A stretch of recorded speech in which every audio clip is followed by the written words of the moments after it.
बिस्मिल्लाहिर्रहमानिर्रहीम। अस्सलाम वालेकुम दोस्तों, उम्मीद करता हूँ कि आप सब खैरियत से होंगे। Welcome to my channel Fahad medical. आज हम बात करने जा रहे हैं माउथ अल्सर के हवाले से। अगर वो पेशेंट्स जिनको मुंह में बहुत ज़्यादा छाले बन चुके हों, माउथ का अल्सर हो गया हो, तो वो कौन सी मेडिसिन जो है वो इस्तेमाल कर सकते हैं और इस्तेमाल करने के बाद वो इस मर्ज़ से छुटकारा हासिल कर सकते हैं। तो आज की वीडियो हमारी स्पेशली माउथ अल्सर की मेडिसिन के हवाले से होगी, ट्रीटमेंट के हवाले से होगी।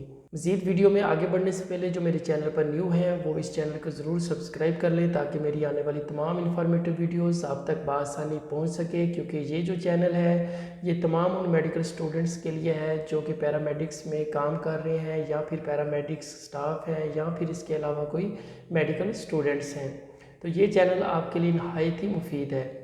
तो चलते हैं, तो बात करते हैं कि माउथ अल्सर के हवाले से कि माउथ अल्सर होता क्यों है, इसकी वजूहात क्या होती हैं। बाज़ औक़ात खुदा न खास्ता अगर किसी का कोई एक्सीडेंट होता है तो एक्सीडेंट की सूरत में अगर उनके मुंह पर चोट लग जाए तो माउथ अल्सर के जो चांसेस होते हैं वो बढ़ जाते हैं और इस सूरत में माउथ अल्सर हो भी सकता है। इसके अलावा वो अफराद जो बहुत ज़्यादा फ़ास्ट फूड का इस्तेमाल करते हैं उस वजह से भी आपको माउथ का अल्सर हो सकता है। माउथ का अल्सर क्या है, यानी कि आपके मुंह में छाले बन सकते हैं। अगर आपके मैदा बहुत ज़्यादा हीटअप हो तो उसकी वजह से भी आपका मुंह जो है वो इन्फेक्टेड हो सकता है। आपके गले में छाले बन सकते हैं, आपकी ज़ुबान पर बन सकते हैं। इसके अलावा आपके होंठों पर और गाल की अंदर वाली साइड पर छाले बनना स्टार्ट हो जाते हैं।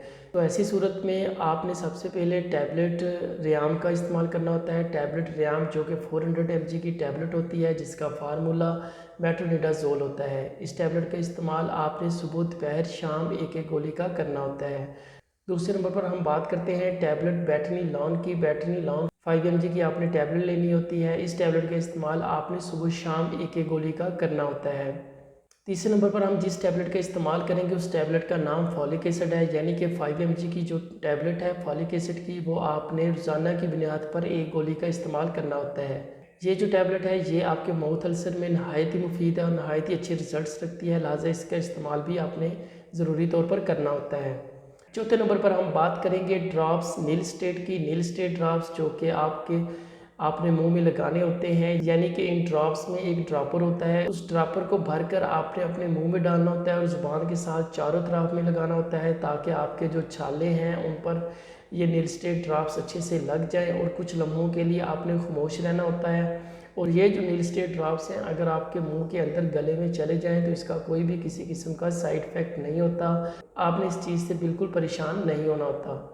ये थी इसकी मेडिकेशन कि एलोपैथिक में कौन सी मेडिसिन इस्तेमाल करके हम माउथ अल्सर जैसे मसाइल से बाहर निकल सकते हैं। इसके साथ आपने कुछ एहतियातें करनी होती हैं। मिसाल के तौर पर आपने ज़्यादा मिर्चों वाली, ज़्यादा मसाला जात वाली चीज़ों का इस्तेमाल जो है वो तर्क करना होता है। इसके अलावा कोई भी किसी किस्म की फ़ास्ट फूड आप इस्तेमाल ना करें। कोशिश करें कि उन ग़िज़ाओं का इस्तेमाल करें जो कि ठंडी हों। फ्रूट्स वगैरह का ज़्यादा से ज़्यादा इस्तेमाल करें।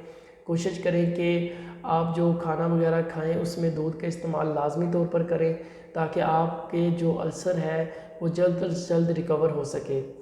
Thank you so much. उम्मीद करता हूँ कि आज की वीडियो आपके लिए इन्फॉर्मेटिव होगी। अगर इस वीडियो के हवाले से, इस ट्रीटमेंट के हवाले से आपका कोई किसी किस्म का क्वेश्चन है तो आप मुझे कमेंट बॉक्स में पूछ सकते हैं। मिलेंगे इंशाल्लाह अगली वीडियो में एक नए टॉपिक के साथ। तब तक के लिए इजाज़त चाहता हूँ। अल्लाह हाफिज़।